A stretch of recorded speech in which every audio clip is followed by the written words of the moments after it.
Got it.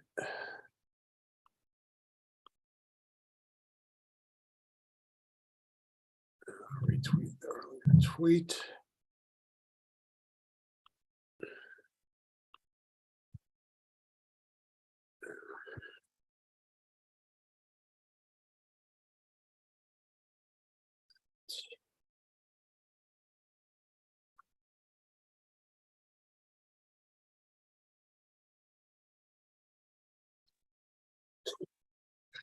Oh, I'm a mess.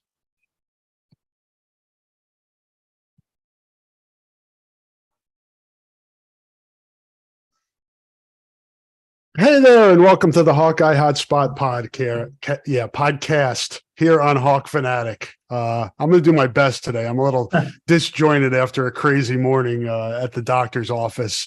Always an adventure, but apologize for the late start today. Scott and I normally start around 9 a.m. Central Time. We're just before 11:30 a.m. Central Time, so that gives you an idea of how long I was at the doctor's office. But who's complaining? Not me. Nobody wants to hear my complaints.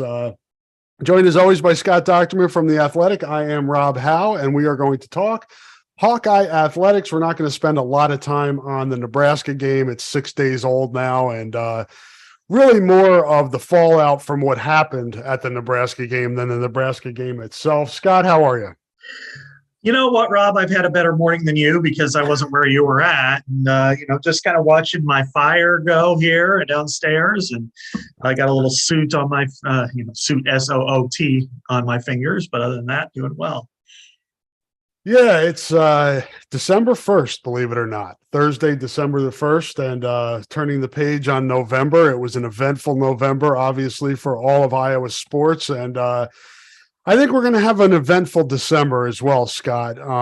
It's just kind of the landscape of college athletics now with, we learned last night that the college football playoff is finally expanding.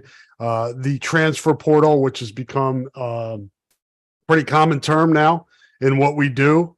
NIL, certainly an important term. And I think we're going to be talking about all of those over the next month, 2 months here through recruiting signing days. So I would just caution Iowa fans not to overreact to things too much. I know that's kind of the nature of what happens, and Scott's laughing at me, but just kind of, you got to kind of roll with the punches in this day and age of college athletics, Scott. You're asking Iowa fans not to overreact. I'd laugh because there's really very few fan bases that overreact more than Iowa fans. And the ones I've been through, a lot of them just, shrug off things. Iowa fans don't as much. Like when, probably the biggest piece of news this week was Alex Padilla entering the portal, something that was entirely expected, and predicted and what have you. And he, and asking him after the game the other day, he was, he tried a word salad to get around the question. But the reaction, it was probably mixed on Twitter. You had half the fans who understood the situation and wished him well. And then there was a group of fans saying, "Oh, this is terrible. I can't believe it. It's all opening up now." And I'm like, slow down. Everybody has attrition. Everybody has it through the transfer portal. Iowa's going to probably lose starters in the transfer portal. And it doesn't mean it's the end of the world, because you know why? Everybody else has the same thing. So I think you got to roll with the punches, as you said, Rob, because otherwise, if you overreact too much, it's going to just be, you're going to be, swinging like a damn pendulum, every 15 minutes. It's interesting too, just the dynamic of fans, and I get it. I mean, I've been a fan my whole life of teams, and I've become numb often with the teams that I follow as to adversity and disappointment. But we sat here last week, and I was like, please do not boo Spencer Petras on senior day. And to Iowa fans' credit, they didn't. He got a really loud ovation, as loud as anybody else. I applaud you for that. Mm-hmm. Then he gets hurt, and Alex Padilla comes in, and those are some of the loudest cheers of the day when the backup that people have been calling for all year gets in there. And then Padilla just says, announces his transfer, and then it's a mix of emotions. It's just kind of exhausting at times. But again, Scott, I just think that's kind of the world that we're living in now. I know that's a cliche, but it is. I mean, it's the landscape of college athletics. I've been watching the ACC Big Ten Challenge in basketball, and I got to tell you, I have to Google rosters because of the turnover. It's not like it used to be. This isn't your father's or our, I guess now, Big Ten college sports. The names are changing a lot, and it's again, as Scott said, it's not just Iowa, it's everywhere. Well, you look at just briefly the game that Iowa lost on Friday. The two biggest performers were Casey Thompson, a transfer from Texas, and Trey Palmer, a transfer from LSU. So you have two different impact transfers that really changed the outcome of that game. And that's pretty much the case in every game. You go through every single team, and the transfers are the main factor in why 10 games are won and lost. So, when it came to Alex Padilla, it again, totally expected. You had a young man who was denied his opportunity, whether or not he was the best or the second best. Well, the coaching staff decided that Spencer Petras was the better candidate all along. Every time they had a competition, whether it was last year during bowl prep, it was in the spring, it was during fall camp, even after the Ohio State debacle, they decided all along that Alex Padilla was not better than Spencer Petras. So with him graduating next month, and he's doing exactly what he's supposed to do in life, which is get a college degree when you get it paid for, he's got 2 years to be eligible. Did anybody expect him to be the starter next year?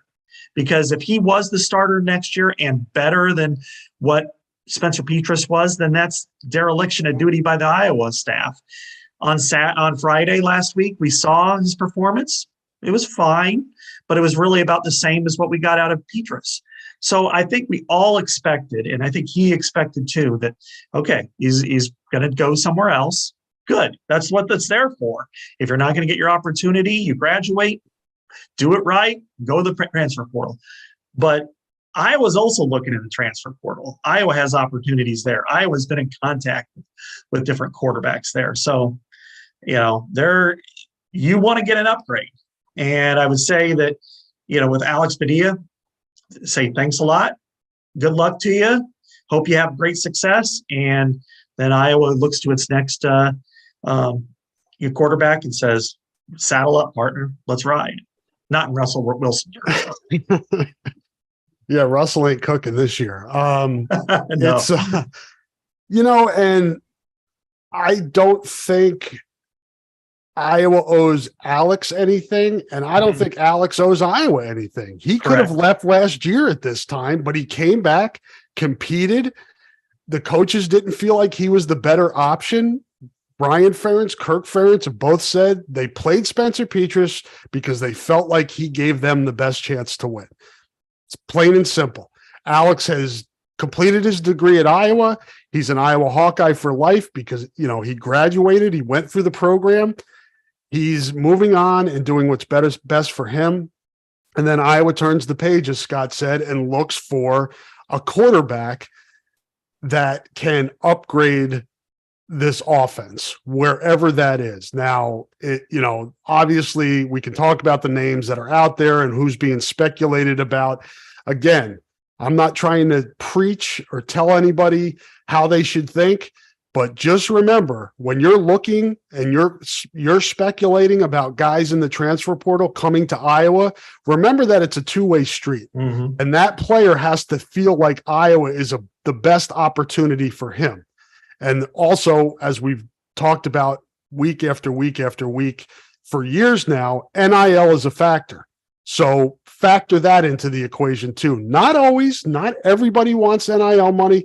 Everybody has a different wish list when it comes to players on the other end and when it comes to the programs. This program that we talk about is Iowa and what Iowa is looking for in the transfer portal. So let's see how this plays out. I'm willing to wait and see how this plays out. And then after that, not get sucked into the off-season narrative of we're changing the offense. We're streamlining the offense. We're making the offense simpler.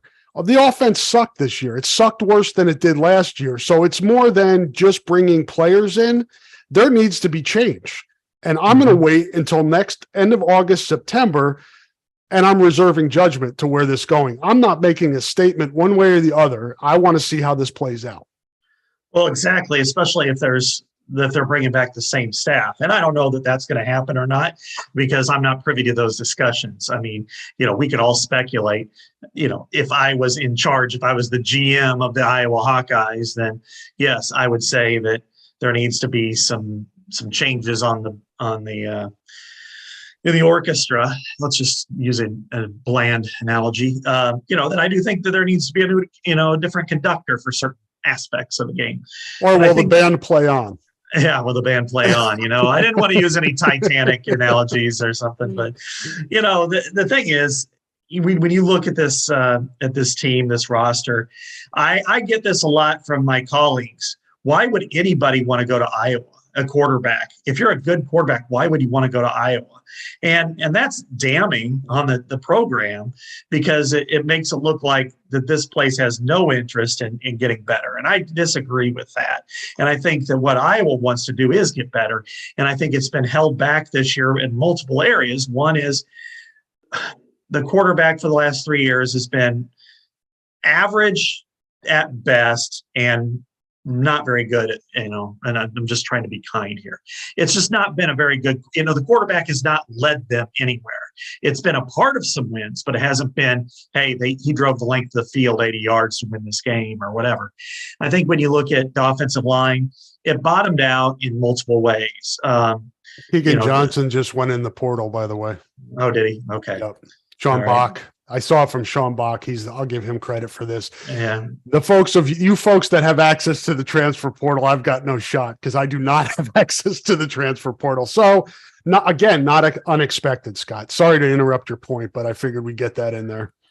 Yeah. Thanks for letting me know. In fact, he just sent me a DM. So yeah. Folks, you're seeing live reporting here as we go, and who knows, maybe we'll have some more departures before the end of this podcast. But again, as we started this podcast, and I'm giving Scott a chance to do some work here, this is going to happen a lot relative to an 85 scholarship roster. And it's going to be exits and it's going to be arrivals, and you just have to see how it all plays out. And I guess the reaction part of it is natural. And I don't, I'm not, getting on people for reacting to these things, but the bottom line for me as time goes on is not stressing as much as how the sausage is made, but waiting to see how it tastes at the end, if I can use that analogy. And the bottom line is that's what matters. This season, Bill Parcells said it eloquently. You are what your record says you are. Iowa's a 7-5 team this year. What can it do next year? Will the offensive line be better? Will there be upgrades at receiver? Will there be a quarterback upgrade? What's going to happen with the people who are cooking the sausage? Head coach, son as offensive coordinator. There's just a lot here, Scott. There's a lot to figure out, and you can be glass half full, glass half empty. I'm going to continue to proceed, and people are going to get sick of hearing me say it on this podcast for the next 8 months, 9 months. I'm waiting to see. I'm in the wait and see mode. I've heard enough of the talk of what can happen, what will happen. And I think last year, and I'm guilty of this too, we bought too much into things were going to change, and things really didn't change. So I don't want to hear about change anymore. I want to see it happen, and I want to see it work. I agree, Rob. I mean, right now it's really about a matter of what are they going to do? How are they going to do this differently? You cannot just kind of be dismissive over questions or targeted inquiries or what have you to things like the offense, and whether it's not backyard football or whatever like that. That backyard football is football. That's what it is. It's football, and Iowa hasn't been able to be successful in offensive football the last 2 years. It was a couple of years ago, and when it comes to those types of things, it's like some people complain about total offense in 2020. I didn't, because I'm like, hey, this team ran for 4.8 yards per carry and it averaged 30 points a game. That's perfect for Iowa, but you can't be in the lowest 3 to 4 to 5 teams and be and then say that, oh, well, some things that we didn't execute, or, that's really excuses. I think here's the thing that I want Kirk to do, and I also want everybody else to do, but specifically Kirk, is when you ask everybody to be self-aware, to evaluate yourself, what are you doing to get better on each and every day? And all those cliches related to football, I want him to do the same thing. And I want him to ask himself, what could we do to be better? Yes, personnel is part of this. I think the offensive line was really too young. They should have hit the portal last year, and I know they tried, but they're very selective and picky. And I think they're to the point now where you've got to, that they have to be less picky, just because. Now, I do think that there are 3 quality starters I see up front for next year. I do think Mason Richmond's a quality starter. I think that Connor Colby is a quality starter, and I think Logan Jones is a quality starter. They struggled this year. They were young. I think next year they'll be pretty good.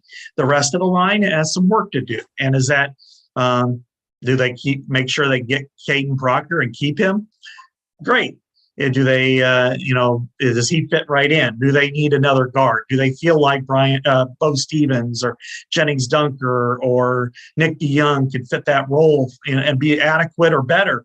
Well, they need to figure that out too. But really, it's about what can Kirk and the staff, how do they look at themselves in the mirror and say, how do we get better in today's world? And the same is not better. It's worse. It was worse last year. Status quo did not work. Now you have to really start evaluating, because I'm not going to fall into that trap, Bob. Neither are you, and I don't think anybody who covers the team anymore of last year. Well, it didn't look too bad. It looked okay. And, at times they look good. Oh, and then they say, yeah, we look a lot better. We should be better.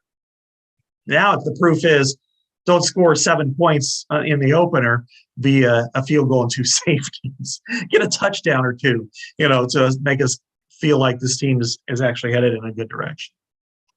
Yeah. And I mean, you have a guy who's, made his bones off of evaluating offensive line. And Kirk said going into the season that he liked what he had on his offensive line. And that was a very big miscalculation. Now, there were injuries, things that were out of control, but I don't know what he saw in the spring and summer that led him to believe that this was going to be a good offensive line, but it was far from it. And I think what you said, Scott, to me is the most fascinating part of this. Kirk Ferentz has always been, I'm going to do it my way. It just needs to be done well. It needs to be done. It needs to be execution. It needs to be development and improvement and, peaking and getting better as it goes. But if you're doing something that's not working, and it has to be so fine, it has to be so perfect, because what you're doing isn't effective, isn't surprising anyone, is easy to defend. Do you change, or do you stay headstrong and just say, we just need to do it better? That to me is going to be the fascinating part of this off season. And how much do you change if you do change? And what do you change? Well, exactly. I think at this point you look at you've got to evaluate everything. You're the people who are in charge of development, and there are a couple of ways to go. I'm keeping an open mind on this, but he's going to have to explain it, because he's going to have to explain it not only to me, that owes me nothing, but he's going to have to explain it to the fans who read through me or listen to me, and same thing with you and everybody else in those rooms and those platforms. And that is, let's look at offensive line. Was this just because, man, they really hit rock bottom on a lot of areas. Who would have predicted that Ince couldn't have been able to play anymore? Britt was not going to be able to play, and that would have solidified the right side of the line. And then they would have felt like, okay, we could have been much better had they played.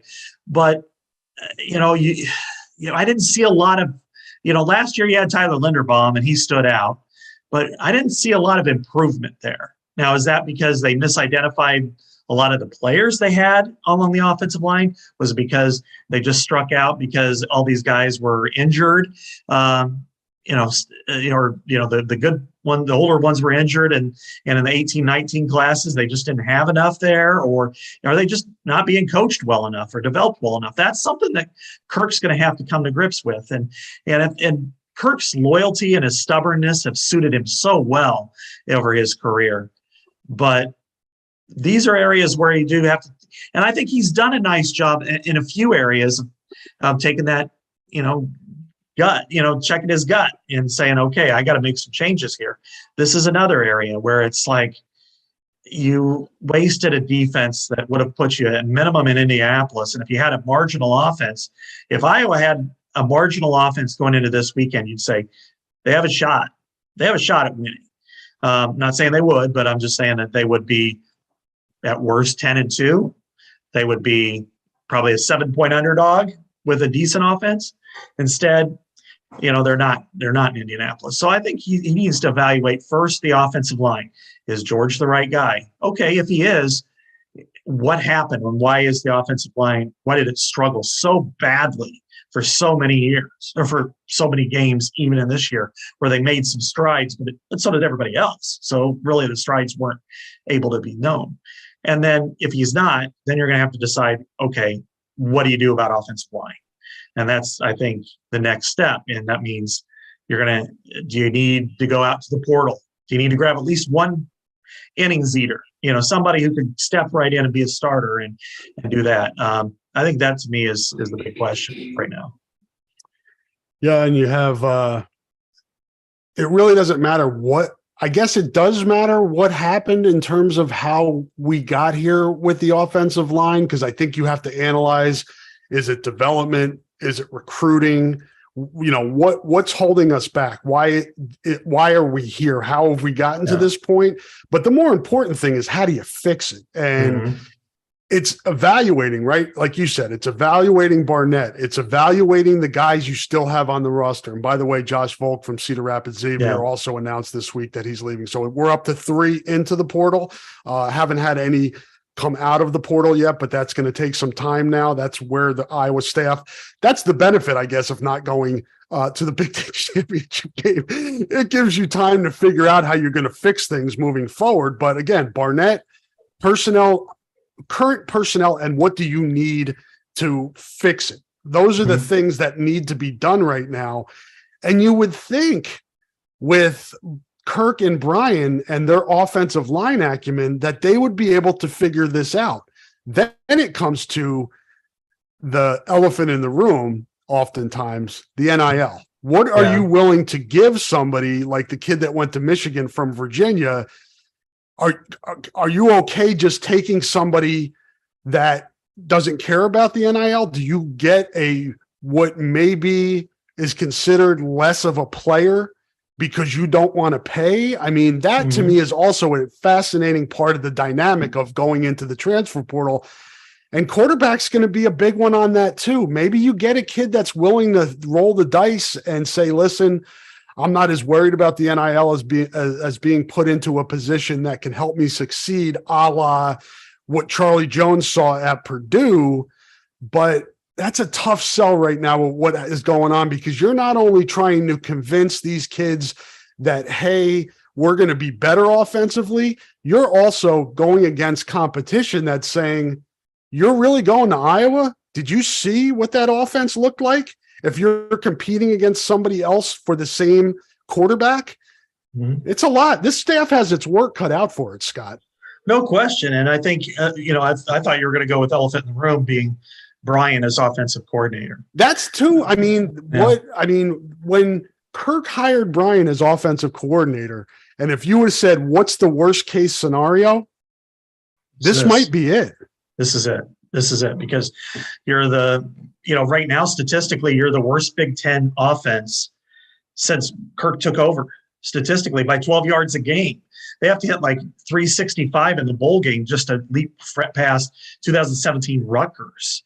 So, that's bad news. That means you have failed. It's an F, for Iowa's offense right now. And it's not even really close to being a D minus. So you've got to evaluate it from holistically. And this includes the reliance upon the scheme, the zone blocking, everything. Every aspect should be on the table. Now, how do you put those pieces together? Because running it back with the same staff, I think you're going to struggle to get much traction. Because, yes, if you're competing for Cade McNamara, which they are, and very diligently are, if you're competing for him, there will be teams, no matter whether they're Big Ten or across the country, even if there's some high-level G5s, they'll say, you really want to go there? I mean, God, look what happened there. Now, Iowa can counter that and say, look, we feel like if we have the right guy here, we can be very successful, and you're going to get every chance to play and prove that. You saw our defense this year, and next year, outside of losing Jack Campbell and probably Seth Benson, it's going to be just as good, if not better, in certain spots. All we're going to need is a quarterback who can do something more than what we've had, and you can win a championship. You can go back to Indianapolis. You can do all these things. Now, I think that's a selling point, along with some money that you're going to have to do. But again, the big picture part of this is how willing will quarterbacks be? Because Brian Ferentz got drugged through the mud, man. The Iowa was a laughing stock. Let's not pretend that this was, I go on podcasts or I go on radio shows, and it's like people, first thing they asked me all year was like, man, how is it to watch that Iowa offense? I mean, my colleagues, Bruce Feldman and Stuart Mandel, have their podcast, The Audible, and Bruce came to, I think it was the Ohio State game and the Michigan games. One thing Stuart asked him first thing is like, what's it like to watch that offense in person? And that's what you're going to have to deal with.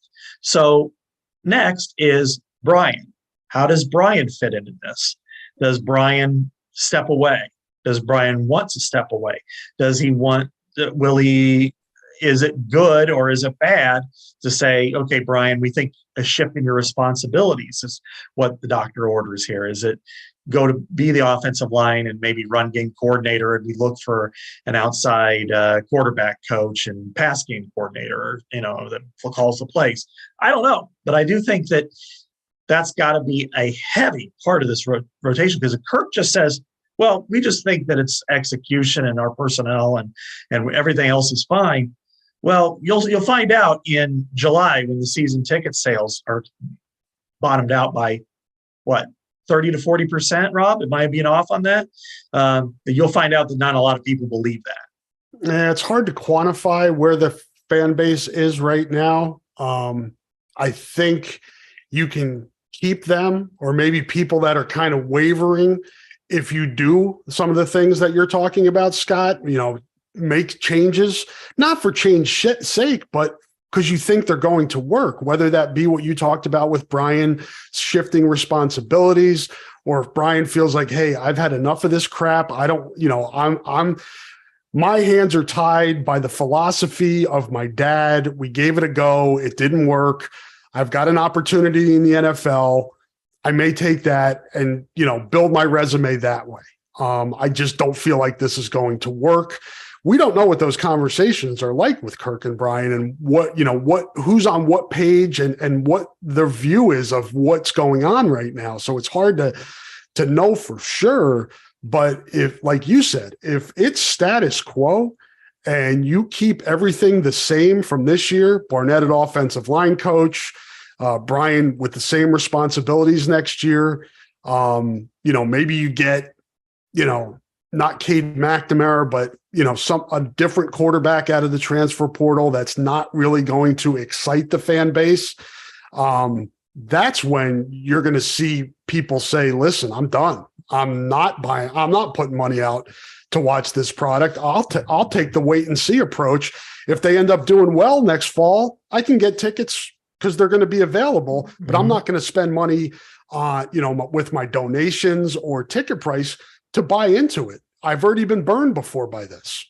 Right. And that's where the important part for it's a, this is where it gets to a spiral silo type approach for Kirk is that he can, if he does this, then there's going to be people not only not buying tickets or doing it that way, similarly to what we saw after the 2014 season going into 15, where there was a 17% drop in season ticket sales. But I think what you'll see is there'll be people who say, well, I was going to donate to the Swarm Collective. I was going to donate to NIL, but I'm not going to, because if you're not going to change anything, then I feel like this is a lost cause. And then it becomes an even bigger part of the problem, because then they can't afford to go get players. And so then you're stuck in this quagmire of mediocrity. And as a program, and on offense, you're stuck in the negative territory. So that to me is part of it. What do they do and how do they do it? I mean, I have my own ideas. I think that, they do have to hit the portal hard. They have had a lot of interest. I mean, they're going to have a running back, Arlen Harris, who's from St. Louis, and he was at Stanford. He's coming to Iowa this weekend on a visit. He's in the transfer portal. So I think he's going to Iowa State next week, and Nebraska's interested. So, there's a lot of different things, but hey, at least they're trying here. At least they're focused on getting something, but they're going to have to be very diligent, because this does not stop. This is not just here's a blip and move on. And, wide receiver is another one. With Keegan Johnson now hitting the portal, I would expect maybe more hitting the portal, and by Monday. So I think right now you're looking at, a lot of different things going on, and so they've got to evaluate the whole thing, Rob. I mean, if they don't, they're doing themselves a disservice. They're doing their players a disservice, and frankly, if you're Phil Parker, Seth Wallace, Kelvin Bell, Jay Neiman, and you're and LeVar Woods, and you've been performing at a really high level, what's it say that there's such an uneven part of complementary football? I mean, to me, that's damaging for staff morale as well. And who's to say somebody doesn't come after Kelvin Bell or right. LeVar Woods? And then what do you do? Yeah. Then you've got turnover in the spots that you're strong at. And we say this a lot, Scott, and I think it bears repeating so people know where things are here. This isn't a Gary Barta thing or Barbara Wilson. This is Kirk Ferentz. He has complete control, autonomy of this program. It falls on his lap. He's the one who makes the decisions here with this program, whether it be Brian or the transfer portal or any of those things. He is fully in control of this operation. So it's completely up to him where this goes. And it's up to him to make the right decisions and believe in the guys around him to make the correct decisions and evaluation. And as we're talking about this, it's almost a change in the structure of the program based on personnel, player personnel, because Kirk has built this program on player development and getting guys when they're in their second, third, fourth year. That's not going to be the same. You're still going to have players that are on that path, but you're going to we're talking about turnover at wide receiver.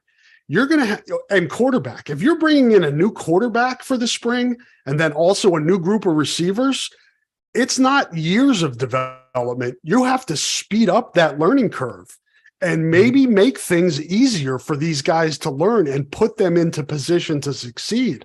It's not building it up over time in certain situations. Same with the offensive line. You're going to have to expedite the development.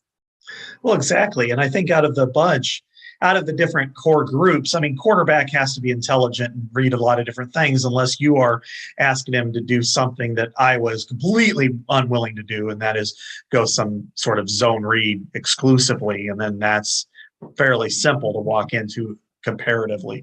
Offensive line development, I can kind of get, and let's say, they get it, or, and they have in the past. You look at Coy Cronk.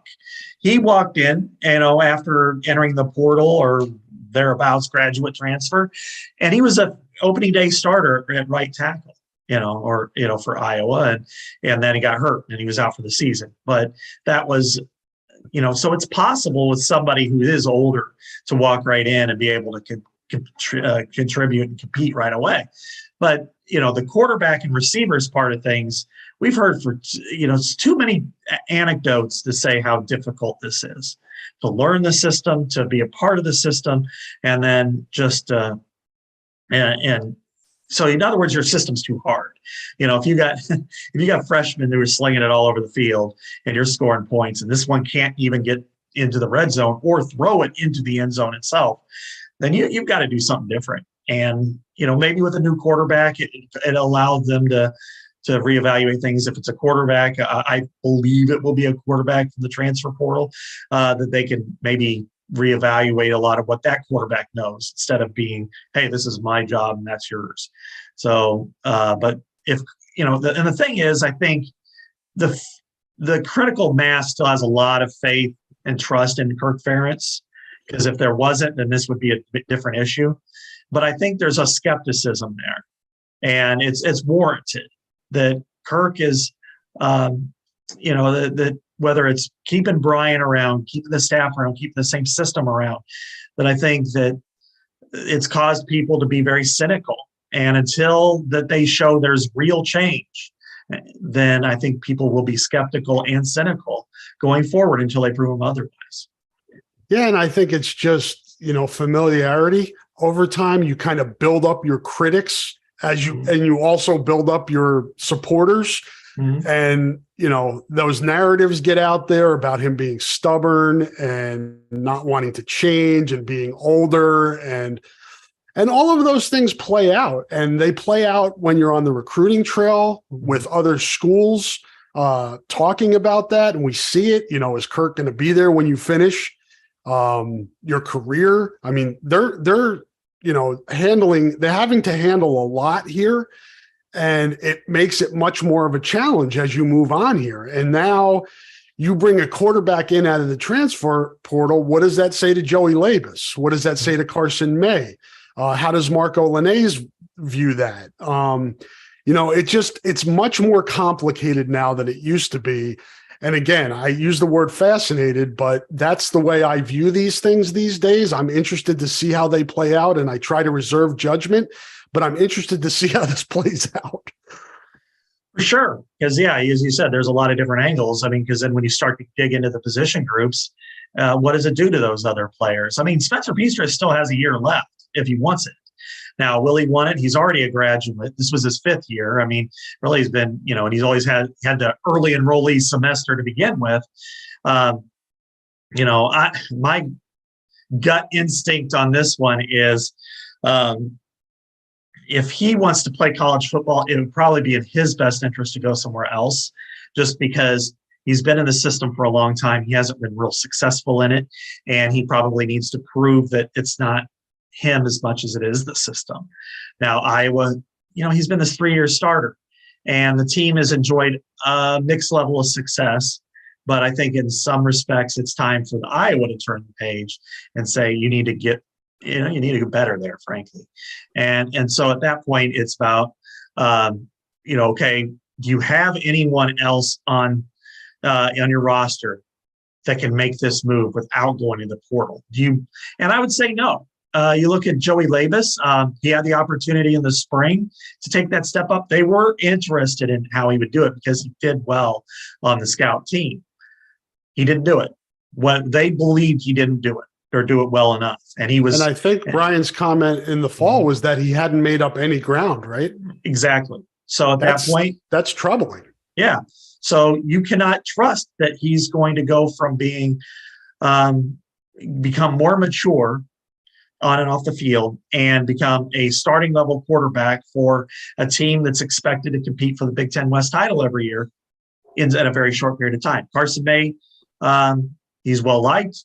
I've had people tell me that he's the best quarterback there, but I also had people tell me Joey Labus was. I've had people tell me everybody was. So, okay, thanks. I'll keep it under advisement. We'll see when we get a chance to see him.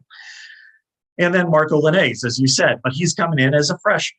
You can't expect, unless it's Arch Manning, you can't expect a freshman to walk in, and he's, do that because Quinn Ewers is there. But you can't expect a freshman to walk in the door and be a starter immediately like that. So I think the portal is the one way to do it. And if you want to have those heart-to-hearts with Joey, Carson, Marco when he signs, and say, okay, this is what we're going to do. If it's Cade McNamara, great. If it's Brett Gabbert, great. It's a 1 to 2 year commitment. You compete because we'll still play the best player, but he's probably coming in as the starter. I think that'd be a fair way to do it. And I do know that one thing that benefited Iowa by not going to Indy this week is, since it was a dead period until tomorrow, yep. that they're able to get some of those meetings out of the way. They were, most of the coaches, they shouldn't be surprised if there are portal guys, not that anybody was surprised by Alex Padilla or Keegan Johnson or Josh Volk. Was he even, did he take the year off? I mean, I didn't see him. I don't think even dressed. So I'm not sure what the situation was there. Yeah. So, that's 3 scholarships that opened up. So I think that's right now we're at, they've got a lot on their plate, but I think they can be prepared now better going forward. And Rob, what was your reaction with the loss, the big picture part of it on Friday? Mine drifted more in the neighborhood of disappointing, not heartbreaking, because I don't think if they would have went to Indianapolis, they would have been 8-4. And let's face it, this team, there have been better teams that have not gone to Indianapolis than one that could have. But I think it was disappointing because of who they lost to and the way they played in it. Yeah, kind of mixed like you. I was surprised. I think the biggest surprise for me is how poorly Iowa played. I thought it had gotten that out of its system earlier in the season, and it seemed to be putting things together. To lose to a team that's only other Big Ten wins were against Indiana and Rutgers and lost to Northwestern. I didn't see it playing out like that, where Iowa had to play poorly enough to give Nebraska a chance. And I was interested to see if Iowa could win that game, if it was still moving in the right direction, whether it played Michigan or Ohio State for a second time. Could it show progress there and get some momentum going into the offseason? It was almost like hitting a brick wall, like, boom.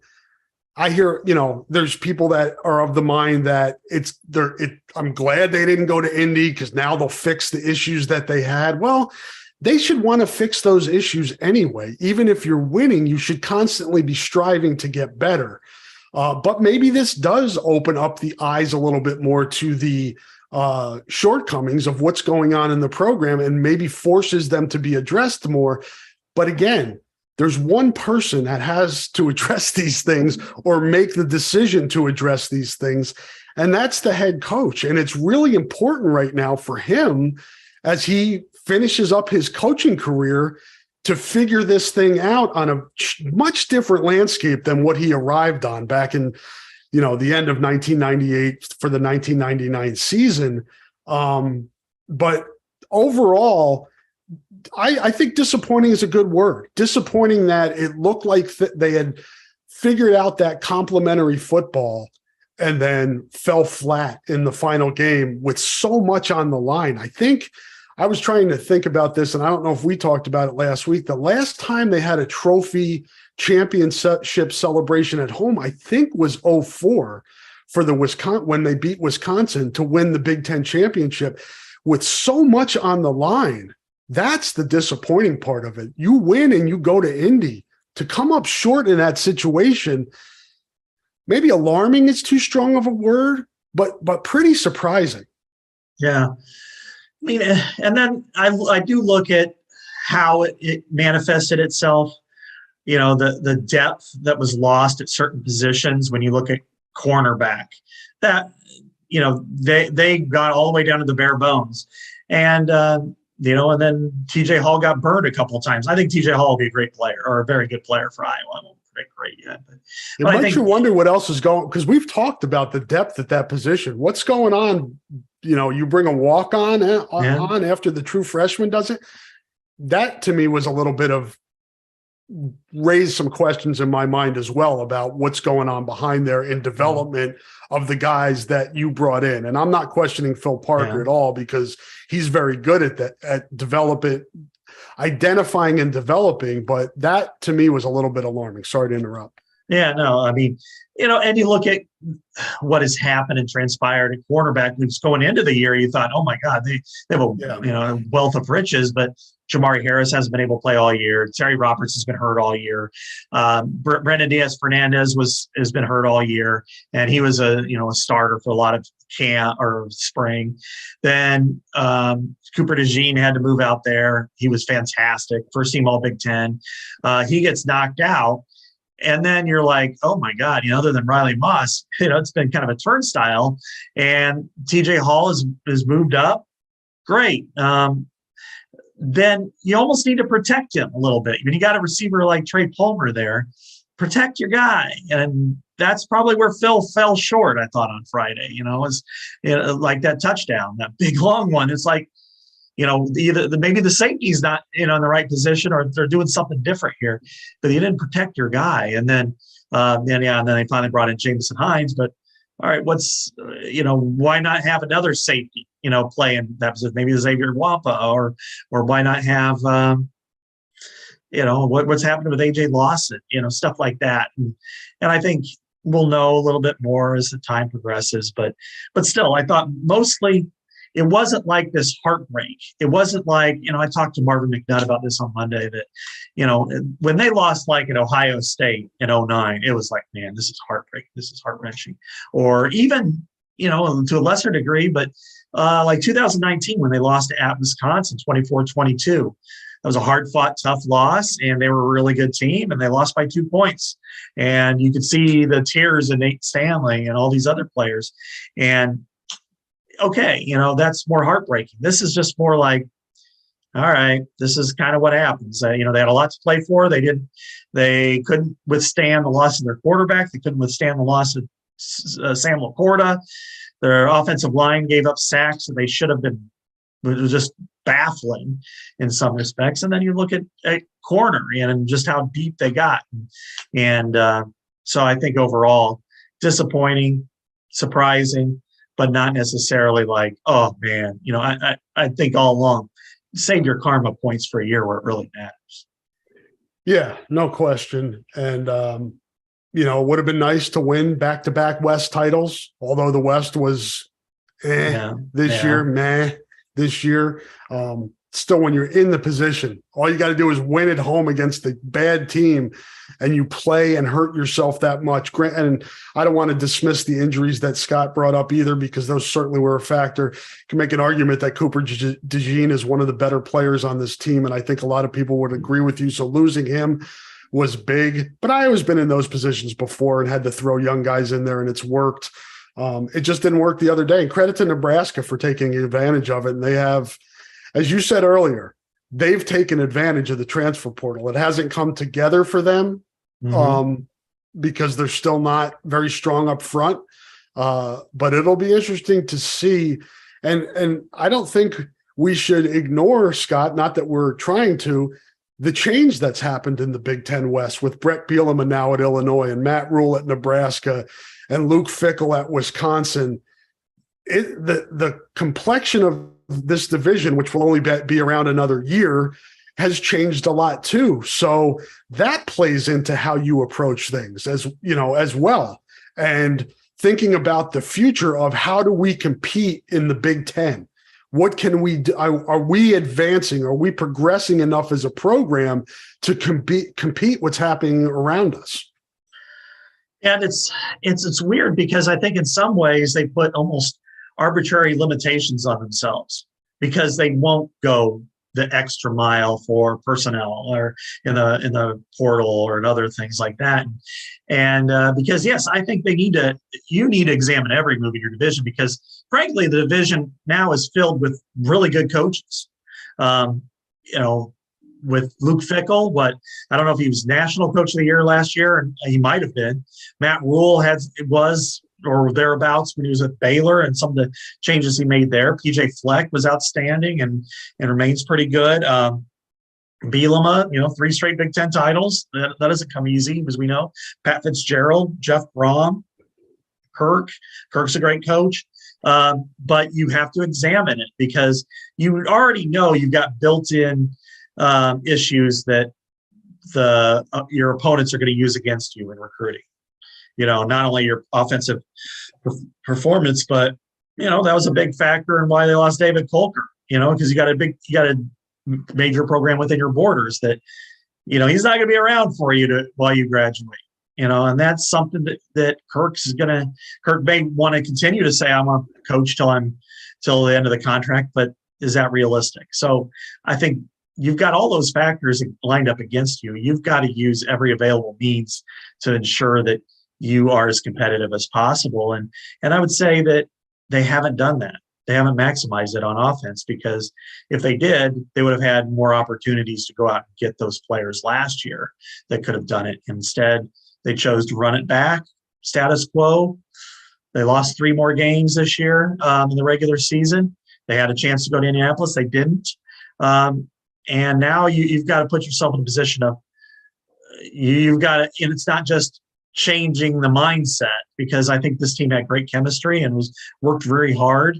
You've got to change some of the personnel and the tactics, because I kind of equate the ending a little bit to what we saw in 2017, where it was a really tough year. They had a lot of stuff off the field way more differently than they have now. But that last game was against Western Michigan, which was like 3-8 or 2-9, and lost that game, and it kept them out of a bowl. And I thought, yeah, I remember the look on the Insight Bowl guy's face in the press box when Iowa lost that. He was so disappointed. I think it was whatever that bowl was down there between Buffalo Wild Wings, Insight, whatever it was. But I remember that poor guy had his red coat on, and he was ready to take the Hawks down to Arizona. And yeah. Exactly. But you're right. I thought about that as well this week. That Western Michigan game reminded me of Friday. Yeah. And, to their credit, what they decided to do at that point, which worked until it didn't, was really just tighten everything up. Go more, we're going to do it this way, and we're not going to, kind of let Doyle control the program a little bit. It worked for a while, and until it went too far. But I think overall, I don't know that that's what this program needs now. I think this program needs a little more,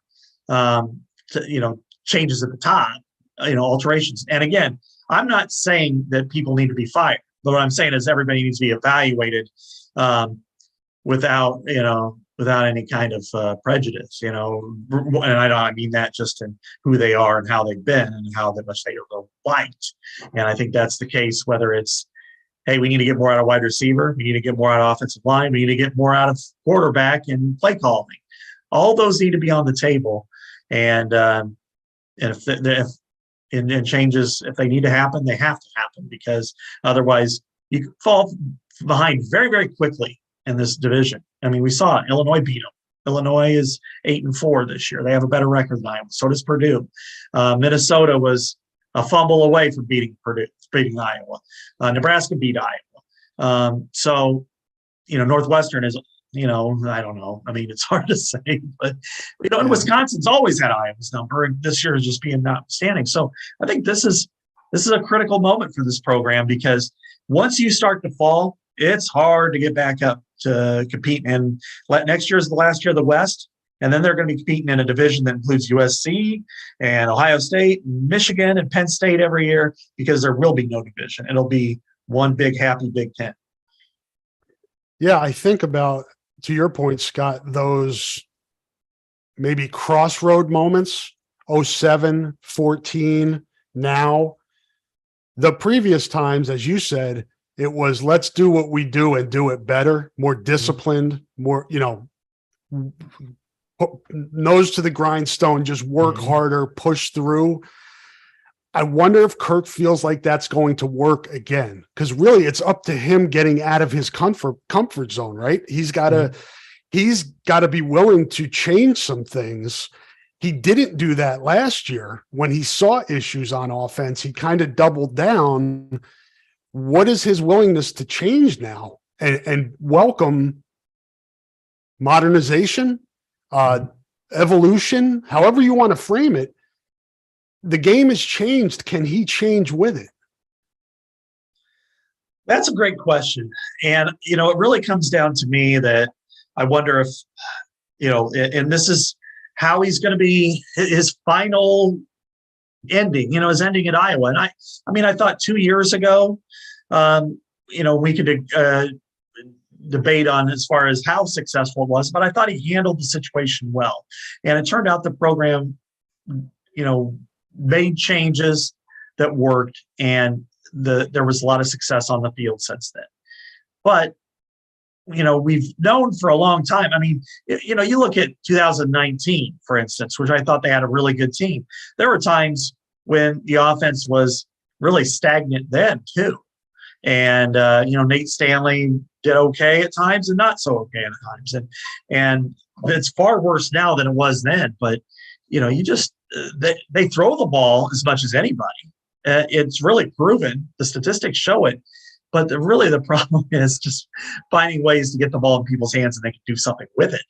And that's schematic. And it's also incumbent on them to have players in that position, because Keegan Johnson was in that position. But, we will never know, because now he'll be going somewhere else. Yeah, no question. This conversation is bringing me down, man. Let's do a read.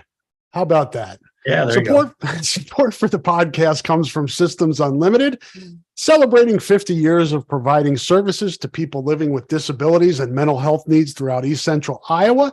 A list of their services and upcoming events can be found at sui.org. That's sui.org. Thank you to Systems Unlimited for their support of the podcast and everybody else who sponsors the show and our podcast feed. We're going to hear from a few of them now. Scott and I will be back on the other side, maybe talk a little bit more football, get into a little basketball, and get out of here for the week. So hang in there. We'll be back on the other side.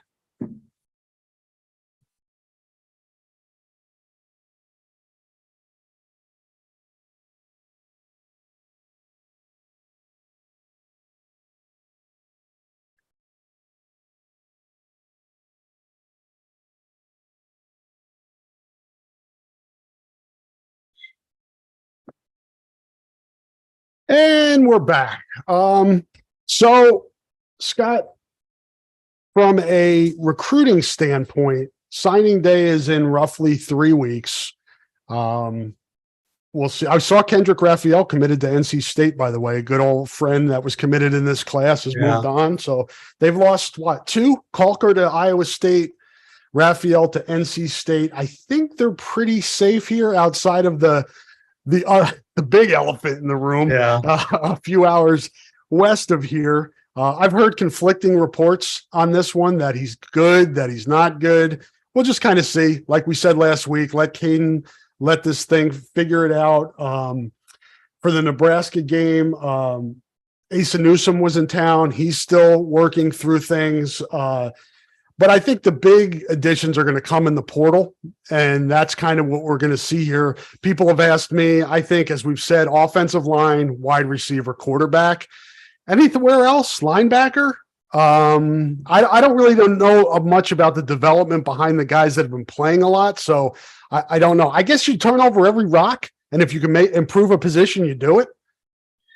Yeah, I think that should be the case. I mean, if you go just at the 20,000 foot level of each position, because we could certainly get into the weeds, but I don't think we want to or have time to. But we'll have plenty of time to do that. Yeah, I mean, they're bringing in a JUCO at defensive line. I'm sure that they will look, because one of the lingering questions you got to be considered, scared about in some ways, is Lucas Van Ness. I mean, as Dane Brugler. How about Torrey Taylor? Yeah, I think you would absolutely be nervous there, because he's 25 years old. Yeah. Been doing this for 3 years. Punters, if he's rated as the number 1 punter by Mel Kiper, at some point he's just going to, next year is be his last year anyway, unless he wants to use a COVID year beyond that. But come on, he's already older, significantly older than most of his teammates. I would not blame him at all. If he's a sixth rounder this year, he can't come back and become a first rounder. Right. So, but linebacker, part of it, you think, okay, you got Justin Jacobs back and you got Jay Higgins back, Kyler Fisher. They like Carson Shire, Van Kendricks. They like quite a bit. Jackson Rexroth. They like quite a bit. But there's really not a lot of depth there behind, Higgins and Jacobs. From an experience standpoint. Yeah. So you're looking at those two, but maybe somebody else comes in, and I think I thought I saw Issa at the game the other day. Was he there? He was there, yeah. He was there for the Nebraska game. Yeah, that's what I thought. Aiden Hall was talking his ear off. Yeah, I thought I saw him there. And I think he could be, one of those guys that might, maybe when he's a redshirt freshman, he can be a starter or a heavy contributor. So really good athlete. Reminds me a little bit of Jymon Colbert, just in that, almost like a safety with a linebacker body. Yeah, exactly. So I think that's one. And I also look at, defensive backs. You're going to lose Moss. You're going to lose Merriweather, who are going to the Senior Bowl along with Julius Brents and Charlie Jones. That's awesome. That'll be fun. They can get, we're getting the band back together. Yeah, right. Exactly. They can maybe they can get a 4-room, suite or something and stay together on that one. Jack Campbell too. I'm sure he and Charlie Jones could be roommates down there, but and I know that they've looked around, but maybe they do want, if nothing else, some depth, because what does Terry Roberts do? That's the 6th year thing too. I think what I would look at is, you got Cooper DeJean, first team All Big Ten guy. Opposite him, Jamari Harris, who I think is capable of doing that too. Do you try to bring back Terry Roberts, and would he come back to be the third corner? Is another.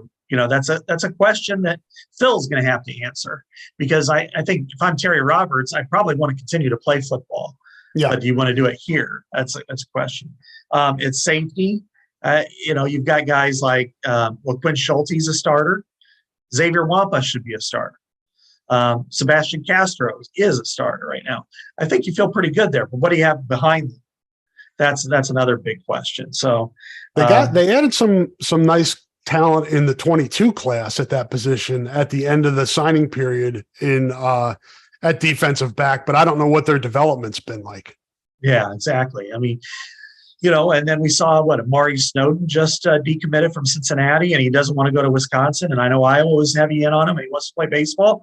There's a guy, that they, hit that, he's somebody that I think could walk right in. And then, Cohen Entringer got some snaps this year on special teams. They like him quite a bit. There's a lot of different questions on defense. And then offense, I think you just say, like Arlen Harris, for instance. I feel like running back might be the best of the, the most depth they have on offense, but I don't think you ever quit adding good players, and because if he doesn't run for you, he might be running against you, and whether it's at Iowa State or in Nebraska or someplace like that, or Mizzou in a bowl game sometime. So I think you go all in. And if that costs you a player, it costs you a player. You just got to upgrade your team. And, they don't worry about who plays and who doesn't play. You got to kind of do the same thing when it comes to the transfer portal. Yeah, no question. And it's obvious. The positions of need are obvious, but if you can supplement at other positions or upgrade at other positions, that's what you want to do. But you got to get receivers. You got to get a quarterback. You got to get offensive line help as well. Yeah. And who knows? You got Luke Lachey coming back, but what's behind? I mean, Estrenga impressed this year, and you hope he takes the next step, but Stylianos was not a guy that, they didn't get out of him what they thought they were going to get out of him. That's a position where I think you're attractive. You just tell tight end, hey, you come in here and be in the tight end rotation. I think that would be pretty damn attractive. Oh, yeah. And I'm sure you're going to see some good tight ends in the portal. And I think that's something that you've got to attack, because you're Iowa, and you could walk in that room and say, ding, ding, ding, ding. This year, you got another finalist.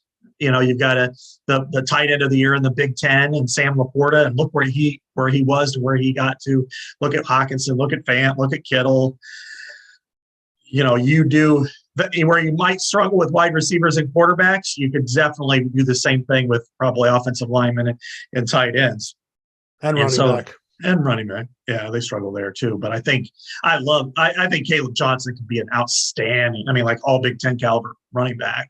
So if you have him and Arlen Harris, even I like Sean Williams too quite a bit. But, if you have those two or three, I think you feel pretty good about what you got. And then, but yeah, if you have a chance to upgrade, you take it.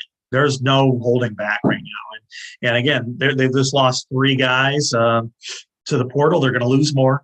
This isn't just going to be, it's just, I think everything gets magnified locally. And so, because people just look around on social media and all the movement there's been. My Twitter feed is constant with guys from all over the country announcing that they're going into the portal. So don't just look at it as, oh no, this is an Iowa problem. Yeah. It's not a problem in my mind, as long as the guys that are going into the portal, whether it be at Iowa or elsewhere, do so with the best, having the best information and the best advice that they're going to a better situation. And that's not always going to happen, but it's kind of the world we live in now. It's kind of where we are. And, you hope the best for these guys, because it's a small window of time in their lives to maximize their ability at being really good at something. And you hope that it works out for all of them. Well, exactly. I mean, you look at Keegan Johnson. I don't, my reaction is, having been around him, a lot last year, not really that much this year, because I think he's an outstanding young man. And I think he has, there's some things that he needs to work on and in life. And I think in his case that, maybe a change of scenery will help him with that. I think nothing but high, I think he's just a great young man. So is it indicative, or does the Iowa offense mean something in this? Probably. Yeah, I think that has a lot to do with it, probably more even with his father than with him. But I also think that this isn't unexpected really either. I mean, he only played in 2 games. Everybody speculated about it. It wasn't a surprise. So I think in some ways it's like if there's this foul outrage, it's like, what'd you expect? Expected me. So it happens everywhere. And, being with Max Olson, who's the guru of all this stuff, it's like boom, boom, boom, boom. So-and-so has entered the portal. So-and-so's entered. Wow, I can't believe that. So wasn't there a kid from Alabama who had like 6 touchdowns this year that went into the portal? Yeah, exactly. So, and they're all looking for something different.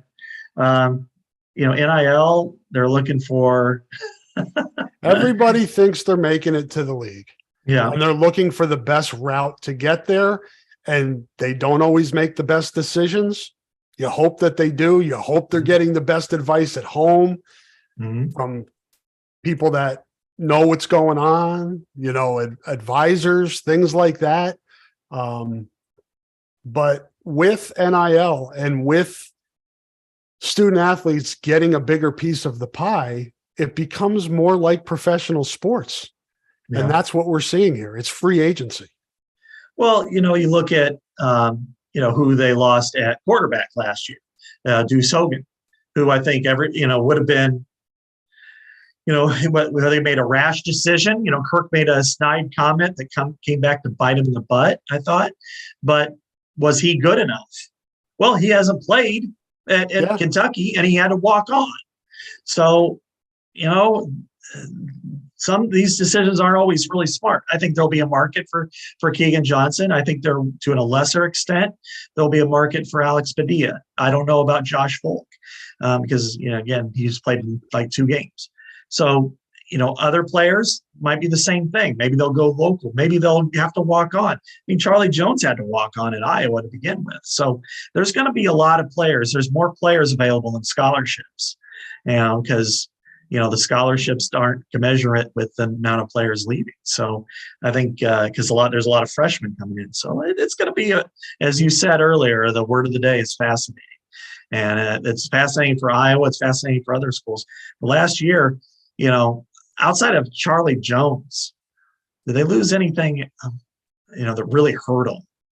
And I don't think so. And really, they had the lowest attrition out of anybody in the Big Ten. So, which means that the odds are they were going to have more this time around. Yeah, right. It's just that's the way it is. Well, I bring up certain players, not because I want to make predictions or anything, but when you see their place in the world, Rob, and at Iowa, and then you start to go, okay, they've reached that point of You got to figure out your future. Is it to stay here, compete, even if you're not a starter? Is it stay here? You love it here. Dallas Pratt, for instance. Dallas Pratt stays, Julius Brents goes. Exactly. It's a decision to be made. It's not a black and white situation. Sorry to interrupt. Oh, yeah, absolutely. But you look at, Reggie Bracey's one. Will he get the opportunity to play, start? He gets the opportunity to play on special teams, and he's a very good player. He's a second-team player.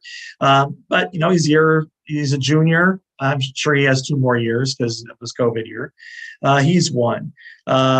Chris Reams, at the end of his junior year, how much do you value being an Iowa Hawkeye, even if you barely get on the field, versus, hey, I want to go out and play? Do you graduate? Do you do all those things? And you look at somebody like Sebastian Castro, who didn't have a path to playing time at the beginning of this season. Boom, he's playing. So exactly. It's what you think is happening. Things change. Again, sorry to interrupt, but absolutely. These thoughts pop into my head as you're talking. No, absolutely. AJ Lawson, Brennan Diaz-Fernandez. I think Brendan had that opportunity. He had a path, and it bad luck. Bad luck. But he can. In his case, he's considered a sophomore now, but this is a redshirt year, and his original redshirt year was his COVID year, so he does have a little bit of room to play with there. Then there's a lot of offensive linemen. How many look at their situation and say, I'm going to stay versus, I probably should go. You look at, the freshman quartet right now, the redshirt freshman quartet of linebackers. How many, does Justice Sullivan, who's really struggled with illness, early in his career, Zach Tweet, Jaden Harrell, Carson Shire. They all, and I'm just throwing names out there. I'm not predicting. Iowa could add at those positions. So you may say, okay, here's my path now, but now Iowa's gotten somebody that they feel is an upgrade that can help right now. How does that change my lot in life or in football? Well, exactly. They could have, let's say they go out and I'm just speculating, but get a junior linebacker, right. That's maybe going to be their number 3 interior linebacker. That matters. When you look at, those 4 that I mentioned, plus, Jackson Rexroth, who's on all the special teams, and he's a walk-on, but he's probably going to turn into a scholarship player. That's a lot of players, so somebody's not going to be happy. And then you have, Jaden Montgomery, who I think he's still recovering, wasn't he, from his injury? Landon Van Kekrich, they really like. Got guys coming in, if Asa Newsome makes that move. And, so there's just a big pool of players that have to decide, is this for me or is this not for me? Do I want to continue to go?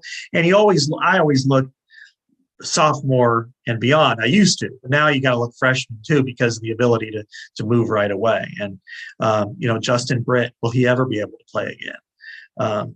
So, there's just, Steve Stylianos, is this just a year where he had to get caught up and he was behind and he knew he was behind, or is he just not good enough and they need to, maybe it's a mutual parting of the ways. So I think there's a lot there right now. Yeah, and we'll kind of see, I'm sure by this time next week, we'll have a whole bunch more to talk about in terms of roster movement. But just as I said earlier, buckle up and just kind of try to roll with the punches as best you can and not get yourself too stressed out about all this stuff. Scott and I, Tuesday, were at Carver Hawkeye Arena. We were 2 of the few people that were there, and that's we're not doing attendance again today. We'll have plenty of time to talk about that the rest of this season. But obviously the highlight of the night was Chris Murray, 31 points, 20 rebounds, just an outstanding performance. A nice bounce back for Iowa after a tough loss to TCU.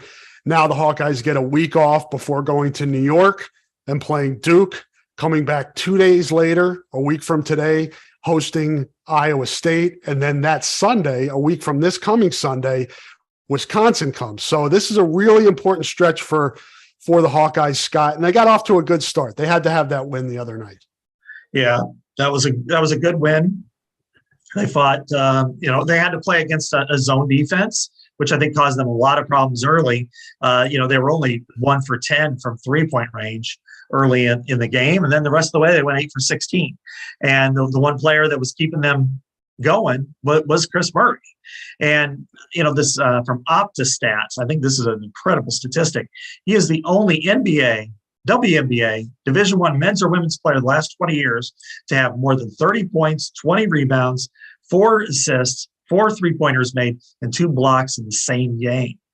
That is unreal. That is an incredible performance. And just watching him go, and they had no answer for him. Georgia Tech did. And I think that was really a quality performance from him that should earn him Player of the Week honors in the Big Ten. Hopefully, I think they should recognize that. But also, after the way they played down, I didn't get a chance to watch them, Rob, down in, at the tournament. But I know they weren't real happy with the way, especially in the loss to TCU. So I think coming back and playing that way, I think was really important and impactful for them. And now you've got, a couple of big games, as you said, going to Duke, playing Duke and then playing, Iowa State at home and Wisconsin at home. That trio right there will tell us a lot about this team. I think this is a very good team. I think this is an NCAA tournament team.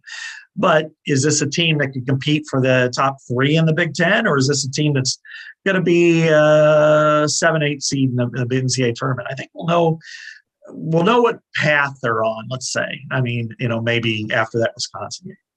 Yeah, no doubt. And it's still, replacing important pieces from last year in Jordan Bohannon and Keegan Murray, who have moved on. So you're just figuring out roles now a little bit differently. The lineup, starting lineup changed the other night with Ulis and Perkins in the backcourt as opposed to Perkins and Sanford. Peyton's struggling with his shot right now. He'll figure that out. That'll help them. Patrick McCaffrey's struggling right now with some consistency. Those are all things that develop over a season, but the pieces are there. I agree with Scott. It's going to be a matter of how they come together. So it will be interesting, and we'll get a good read on that next week. The Iowa women, tough game against Connecticut over the weekend out in Portland as part of the Phil Knight Classic, or whatever the heck it's called. Really good games out there. I watched a lot of different games, but no rest for the weary either. Come back, get a really good NC State team tonight. They'll also have Iowa State next week. So important game tonight for the Hawkeye women. I know I've heard people disappointed in how the Iowa women have played, Scott, and I get it. Top 5 team coming into the season, but you got to work. You got a target on your back, and you're playing really good competition to start the season. I still think this is a really good team with a chance to do some really big things this year. Oh, no question. And I think the thing is, it's you look at this year, and they've got tonight, even NC State. That's going to be a tremendous game, and then you've got Iowa State next week. So they have played a really stacked schedule. They've played some really tough teams. They've gone to Kansas State. They played in the Phil Knight and played UConn and was winning in that game and didn't win. Even the game at Drake? Yeah, right. So they've played some good teams, and they're continuing to play some good teams. And in the Big Ten, they're going to play some good teams. And I think even if their record is not what everybody wanted, I think that they're going to come back and be better for it in March. And that's when it really kind of matters for this team. So I think everybody wants a Caitlin Clark 45-point game where she's hitting shots from the logo. It's going to happen. I don't know when, but it's going to happen. I would caution people about getting too wrapped up in that, but I do think that it's possible that, I understand the disappointment. Sure. I think everybody wants them to be undefeated, but I don't know. I guess I'm more measured about this than most people. Yeah. I don't get too fired up, except with, even with the Bears this year, I had low excitement for them. I thought they wouldn't be very good. I just wanted to see improvement. And I think that's they weren't ready. They weren't ready for us to unleash Mike White on them. No, we were hoping for Zach Wilson, because he'd throw an interception and it was always the receiver's fault. Yes. Zach's got a lot of growing up to do. wrap up with some wrestling here, Scott. Big duel on Sunday at Carver Hawkeye Arena, Iowa State. Number 7 Iowa State comes in to wrestle number 2 Iowa. That duel schedules to start at 1:33 p.m. I believe that's a sellout, so you'll have to go on the secondary market for that. But Kevin Dresser's done a great job rebuilding Iowa State wrestling, and there's nothing better when Iowa and Iowa State are both really good at wrestling to watch a duel between those two. I know the Penn States and the Oklahoma States are huge as well, but that in-state, there's something special about that.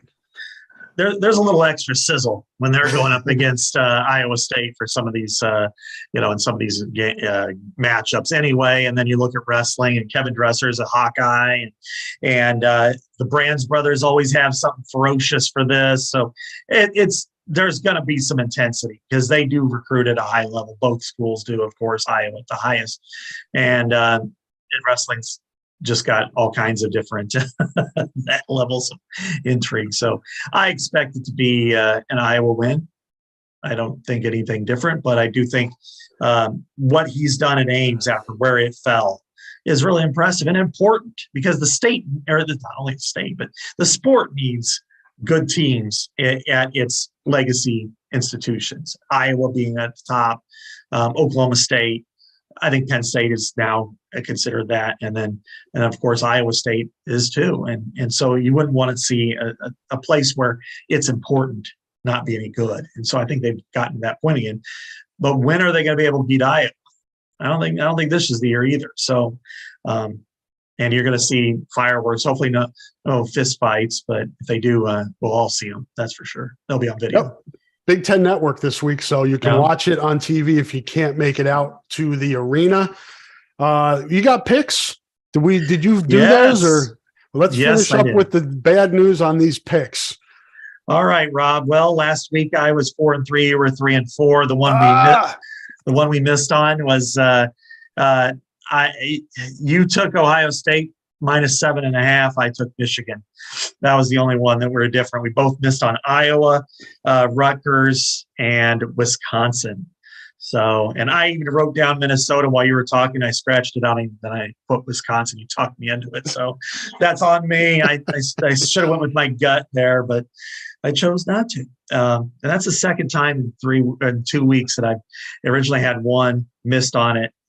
I just need to pick a team to go. But anyway, we'll do Big Ten bowl picks. Okay, absolutely. Down the road here, once we figure out on Sunday where everybody's going, we'll throw those out for people to go the opposite way of what I picked. What are the final numbers, at least from the regular season? 57-45-1 for me, 49-53-1 for you.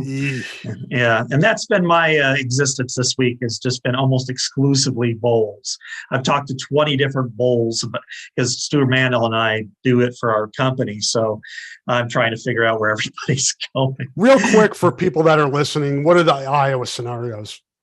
If I was to label it percentages based on the bowls I've talked to, the Music City Bowl is probably a 65% chance of happening.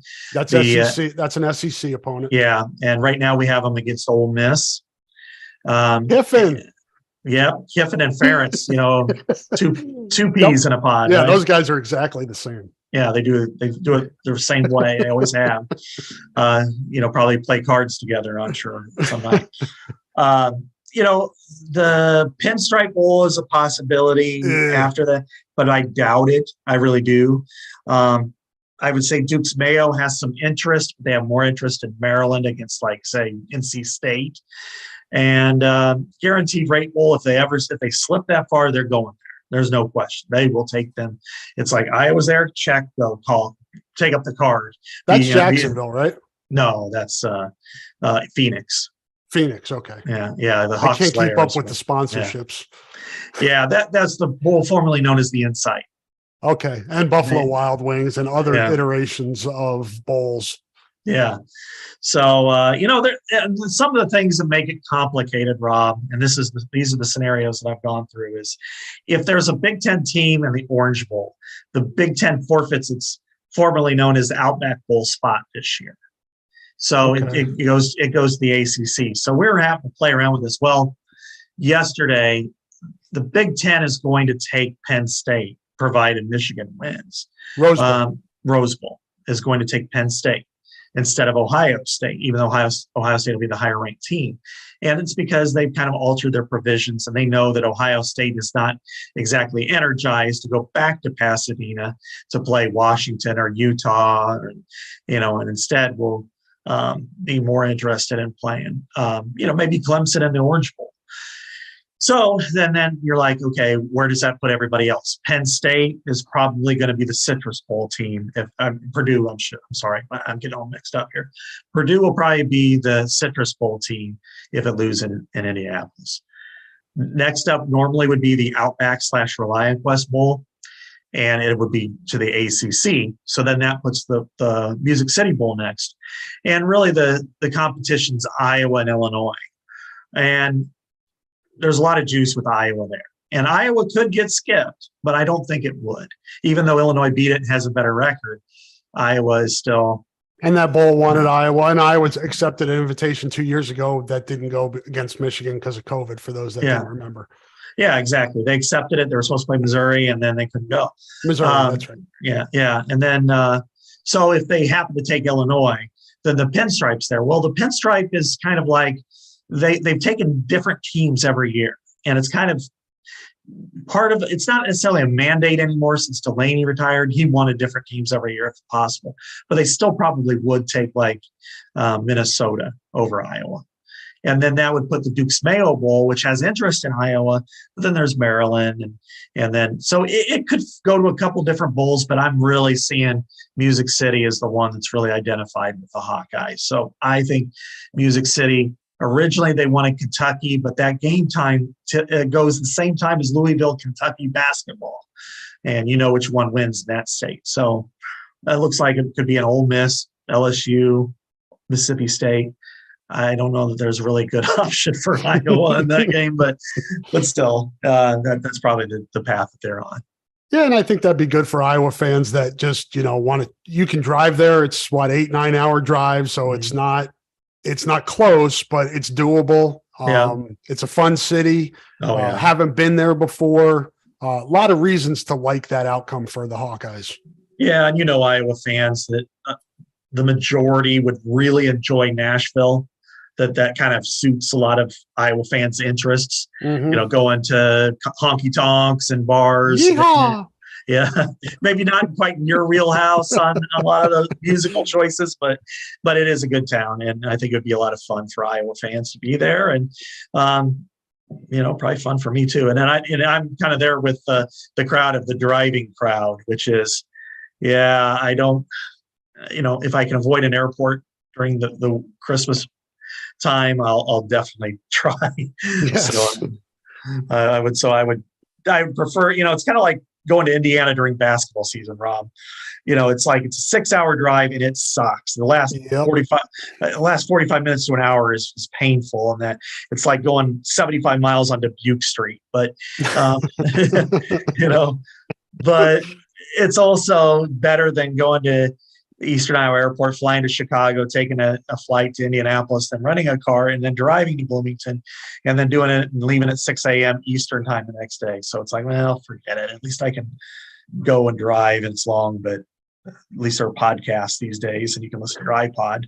Because back in the old days, because we're old dudes, Rob, we either had to deal with CDs, tapes, or the radio, for the whole trip. The old Walkman with a cassette. I think that was my original. I had one of those too. I had it right there by the seatbelt. I had it plugged in there. So thing was like the size of Bob Brooks's tape recorder. Yes. Lugging that thing around. All right, folks. Well, we will we'll know next week when we do that. You got something? Yeah, we got to make a pick. Big Ten championship. Oh, that's right. I'll take Michigan. Well, actually, what's the point spread?